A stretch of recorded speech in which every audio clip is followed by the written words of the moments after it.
परमात्मा के नाम आपके ओठ पे गुंजमान रहे।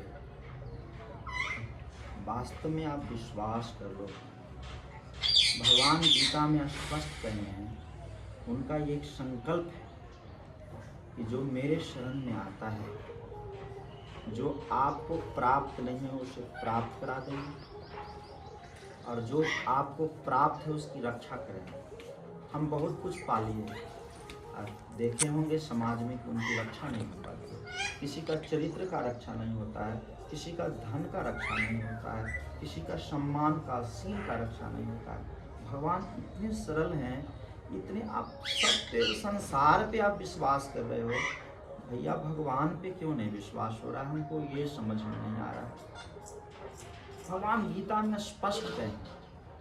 तो बोलेगी यहाँ तो बाबा हैं, बाबा भगवान श्री कृष्ण गीता में बोले हैं, आप देख लीजिएगा उलट के, कि मुझसे ज़्यादा संत कर लेखा, रामायण की लाइन है ये, कि हमसे भी हमें वही प्राप्त कर सकता है, गोविंद को वही प्राप्त कर सकता है जो गुरु के पास से गुजरता हो। उस स्टेशन से आप नहीं गुजरेंगे तो गोविंद को पाना मुश्किल है।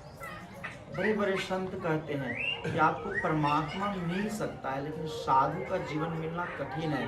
साधु के जीवन तभी हो सकता है जब आप साधु के संग में रहेंगे। कहा गया है, बाबा बोलते थे, 12 बरस संतों के टोल, तब सीखे एकाध बोल। 12 बरस संतों के संग रहेंगे।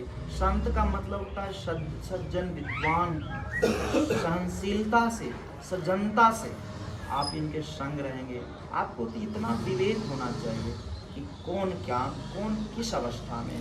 इस विवेक नहीं रहेंगे तो संसार इति संसर्गा, संसार आपको नीचे की तरफ सरका देगा। इसलिए हमेशा अपने आप को, एक मच्छर को काटने से बीमार आप कर सकते हैं, मंत्र को जपने से संसार में पार हो सकता है। भगवान का अनाउंसमेंट है, इसको जरूर अपने अंदर विचार करेंगे कि भगवान कहें कि जो चीज़ नहीं है वो हम आपको प्राप्त कराएंगे, और जो है आपके पास, पुत्र है, धन है, दौलत है, चरित्र है, तो उसका रक्षा करेंगे। इसलिए भगवान को दिल दो,